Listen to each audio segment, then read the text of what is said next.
الحمد لله نحمده ونستعينه ونستغفره ونؤمن به ونتوكل عليه ونعوذ بالله من شرور أنفسنا ومن سيئات أعمالنا من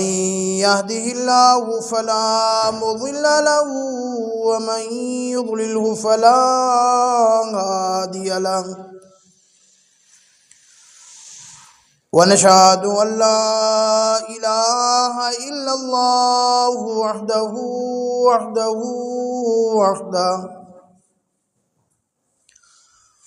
وحده لا شريك له ولا نذير له ولا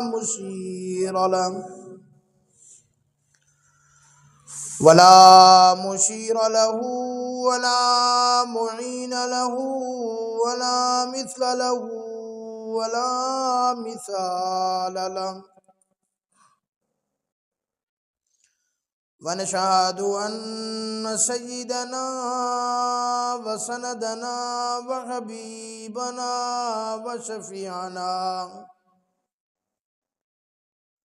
وهادينا ومرشدنا وقائدنا ورحيمنا وكريمنا ورؤوفنا وطبيبنا وطبيب قلوبنا وإمامنا وإمام الأنبياء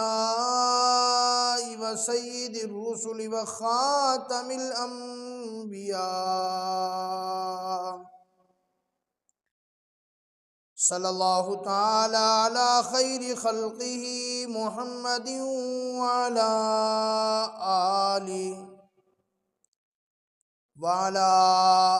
آله وأصحابه وأزواجه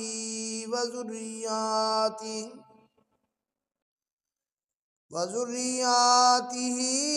وبارك وسلم تسليما كثيرا أما بعد فأعوذ بالله من الشيطان الرجيم بسم الله الرحمن الرحيم بأيدي سفرة كرام بررة قال النبي صلى الله عليه وسلم اللهم اجعله هاديا مهديا واهد به أو كما قال النبي صلى الله عليه وسلم صدق الله مولانا العلي العظيم وبلغنا رسوله النبي الكريم ونحن على ذلك لمن الشاهدين والشاكرين والحمد لله رب العالمين یا الہی جب تلک کہ میرے جسم میں جان رہے تجھ پہ صدقے تیرے محبوب پہ قربان رہے میں رہوں یا نہ رہوں پر دل کی دعا ہے میری کہ دین احمد رہے اور عزت قرآن رہے ہزاروں سال تجھ پر اے مدینہ میں فدا ہوتا جو بس چلتا تو مر کر بھی نہ تجھ سے میں جدا ہوتا۔ سارے حضرات محبت کے ساتھ بآواز بلند عبادت کی نیت کے ساتھ نماز والا درود شریف پڑھ لیں۔ اللهم صل على محمد وعلى آل محمد كما صليت على إبراهيم وعلى آل إبراهيم إنك حميد مجيد. اللهم بارك على محمد وعلى آل محمد كما باركت على إبراهيم وعلى آل إبراهيم إنك حميد مجيد. میرے واجب الاحترام دوستوں اور بزرگوں، اسلامی سال کا یہ مہینہ رجب المرجب کا مہینہ ہے. اس مہینے کی 22 تاریخ کو فاتح شام کاتب وحی حضرت سیدنا امیر معاویہ رضی اللہ تعالی عنہ کی وفات ہوئی، اور مورخین کے نزدیک اسی مہینے کی آخر میں 27 رجب کو حضور صلی اللہ علیہ وسلم کو معراج ہوا. تو انشاءاللہ میں آج چند باتیں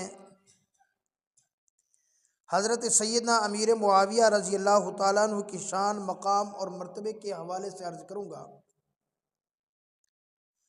دعا فرمائیں کہ اللہ رب العالمین اس عاجز کو کما حق ہو بیان کرنے کی توفیق عطا فرمائے. سننے اور سنانے کے بعد پروردگار عالم آپ کو اور مجھے عمل کرنے کی توفیق عطا فرمائے. سیدنا امیر معاویہ رضی اللہ تعالیٰ عنہ کا بہت بڑا مقام ہے. انفرادی ان کے بڑے مقام مناقب ہیں، فضائل ہیں. وہ نہ بھی ہوتے تو سیدنا امیر معاویہ رضی اللہ تعالیٰ عنہ چونکہ صحابی رسول ہے، حضور صلی اللہ علیہ وسلم کے ایک ادنا صحابی کا مقام ایک طرف اگر ہو، ان کے مد مقابل پوری دنیا کے تابعین، تبع تابعین، محدثین، مفسرین، اولیاء کرام، قراء، علماء، پوری دنیا کے اہل اللہ اکٹھے کر لو، اللہ کی قسم اہل سنت والجماعت کا یہ عقیدہ ہے کہ ایک صحابی رسول کے جوتے کی مٹی کا مقابلہ بھی نہیں کر سکتے. کیونکہ صحابی رسول کو جو مقام ملا ہے وہ امام الانبیاء فخر دو عالم صلی اللہ علیہ وسلم کی صحبت کا ملا ہے. کیونکہ جو بھی صحابی رسول ہیں اللہ رب العالمین نے فرما دیا رضی اللہ عنہم ورضوا عن، کہ میں ان سے راضی ہو گیا، وہ مجھ سے راضی ہو گئے. اولئک هم المؤمنون اولئک هم المفلحون. اللہ رب العالمین نے فرما دیا یہ کامیاب ہو گئے. آج کا مسلمان نماز پڑھے گا کیونکہ میں کامیاب ہو جاؤں، روزہ رکھے گا کہ میں کامیاب ہو جاؤں، حج اور عمرے پہ جائے گا میں کامیاب ہو جاؤں، صدقہ دے گا کیونکہ میں کامیاب ہو جاؤں، کوئی بھی نیک عمل کرے گا میں کامیاب ہو جاؤں. کامیاب ہونے کے لیے ہم سارے اعمال کرتے ہیں. ان صحابہ کا کیا مقام ہے جن کو خود اللہ رب العالمین نے فرما دیا کہ یہ کامیاب ہو گئے.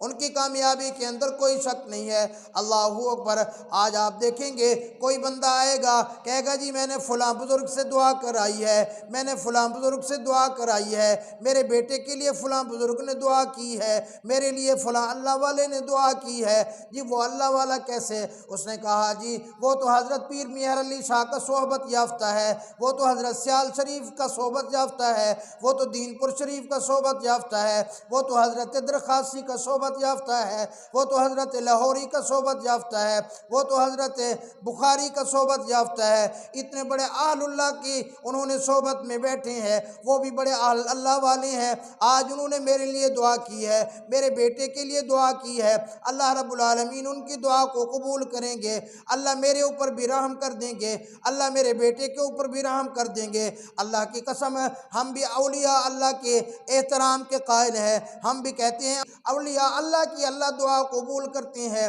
لیکن وہ دیکھو کہ جو امیر معاویہ رضی اللہ تعالیٰ عنہ نے امام الانبیاء صلی اللہ علیہ وسلم کی صحبت میں بیٹھے ہیں، امام الانبیاء صلی اللہ علیہ وسلم کے خادم رہے ہیں، امام الانبیاء صلی اللہ علیہ وسلم کے ساتھ منشی بن کے رہی ہیں، کاتب وحی رہے ہیں، اس امیر معاویہ رضی اللہ تعالیٰ عنہ کے لیے امام الانبیاء صلی اللہ علیہ وسلم نے خود دعا کی ہے، اللہم علمہ الکتاب والحساب وقہ العذاب، اللہ امیر معاویہ کو کتاب کا علم بھی عطا فرما دے، اس کو حساب کا علم بھی عطا فرما دے، اللہ اسے جہنم کی آگ سے بھی محفوظ فرما دے۔ ارے تیرے میرا اللہ والا جس سے تیرا میرا تعلق ہے، اس کی دعا پہ تجھے مجھے یقین ہے کہ میرا بیڑا پار ہو جائے گا۔ وہ امیر معاویہ کتنی شان والے ہیں، وہ حضرت امیر معاویہ کتنے مقام والے ہیں، وہ حضرت امیر معاویہ کتنی بلند مرتبہ ہیں، وہ حضرت امیر معاویہ کتنے فضائل والے ہیں، وہ حضرت امیر معاویہ رضی اللہ تعالیٰ عنہ کتنے منقبت والے ہیں، جن کے لیے خود امام الانبیاء صلی اللہ علیہ وسلم ہاتھ اٹھا اٹھا کے دعا کر رہی ہیں، اللہم اجعلہ ہادیا مہدیا واہدی بھی، اللہ امیر معاویہ رضی اللہ تعالیٰ عنہ کو ہدایت عطا فرما دے، اور حضرت امیر معاویہ رضی اللہ تعالیٰ عنہ کی وجہ سے لوگوں کو بھی ہدایت عطا فرما دے، ان کو مہدی بھی بنا دے، جن کے لیے امام الانبیاء صلی اللہ علیہ وسلم نے دعا کی ہو، جو قرآن کے اندر ہے، احادیث کے اندر جن کے فضائل اور مناقب کا ذکر ہو، تو پھر ان کی بزرگی میں، ان کے فضائل میں، ان کے بلند مرتبے میں، ان کی شان کے اندر کوئی شک باقی نہیں رہ جاتا،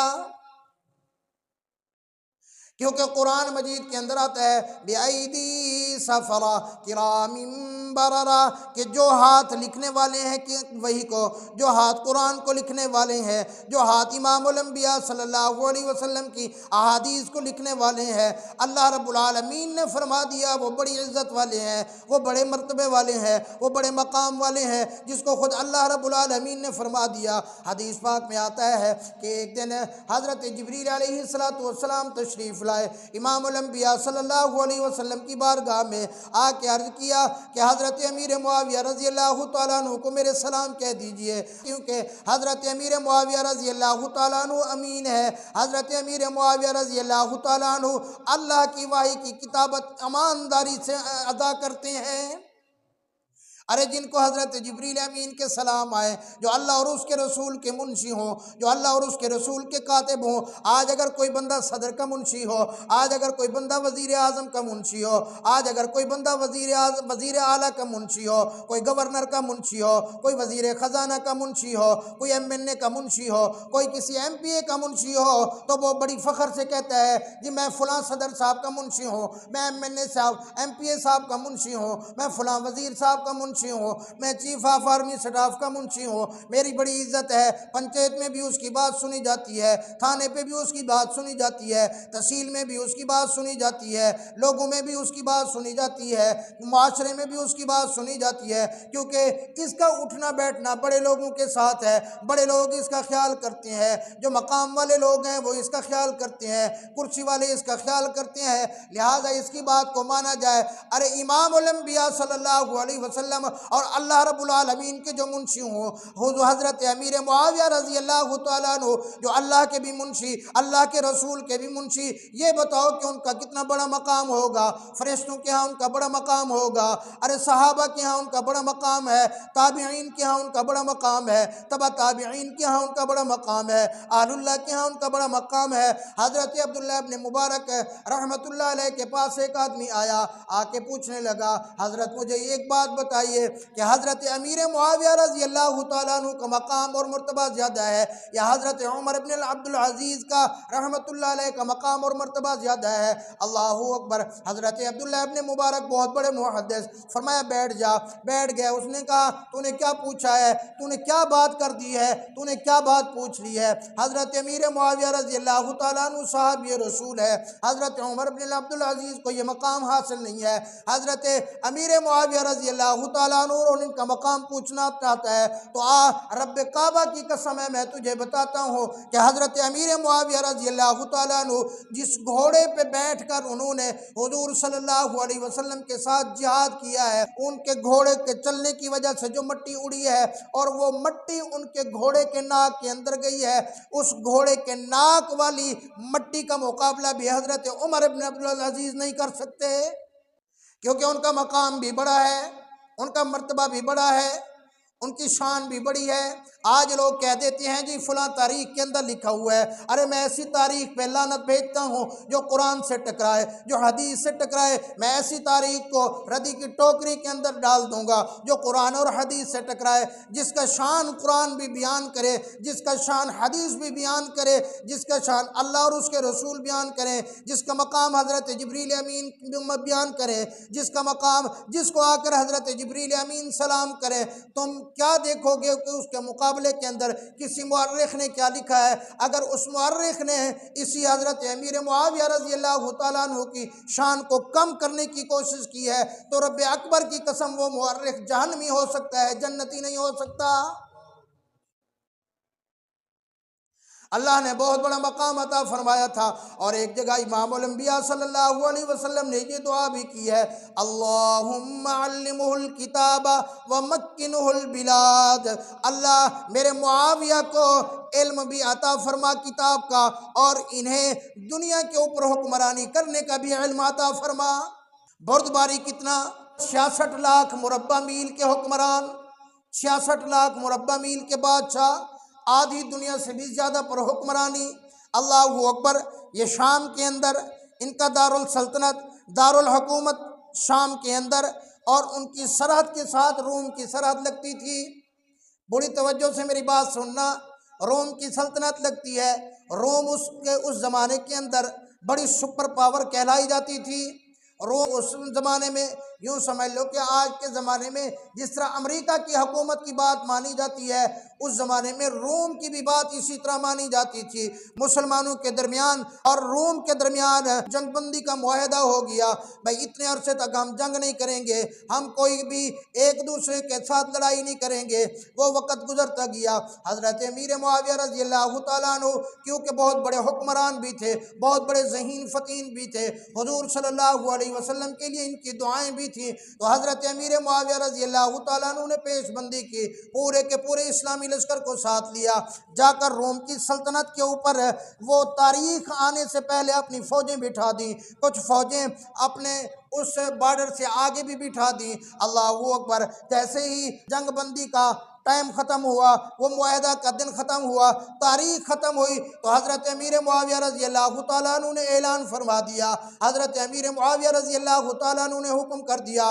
کہ چلو اسلامی لشکر کو جاؤ فتح کرو۔ وہ فتح کرتے جا رہی ہیں، علاقے کے علاقے فتح کر رہی ہیں، کیونکہ ان کی یہ ذہانت تھی، ان کی یہ حکمت عملی تھی کہ وہ تیار نہیں تھی رومی فوج، اور یہ تیار ہو کر آگے بڑھتے چلے گئے۔ اللہ اکبر۔ اچانک ایک دن حضرت امیر معاویہ رضی اللہ تعالیٰ عنہ نے دیکھا پیچھے سے ایک بہت بڑے گھوڑ سوار آ رہی ہیں، وہ ہاتھ ہلاتے آ رہی ہیں، وہ بلاتے ہوئے آ رہی ہیں۔ حضرت امیر معاویہ رضی اللہ تعالیٰ عنہ نے سارے کے سارے لشکر کو رکنے کا حکم دے دیا، سارے کے سارے لشکر کو فرمایا رک جاؤ، پتہ نہیں یہ بندہ کون آ رہا ہے، پتہ نہیں یہ امیر المومنین کو کوئی پیغام لے کے آ رہا ہے، یہ کون ہے جو روکنا چاہ رہا ہے۔ اللہ اکبر۔ حضرت امیر معاویہ رضی اللہ تعالیٰ عنہ رک گئے، وہ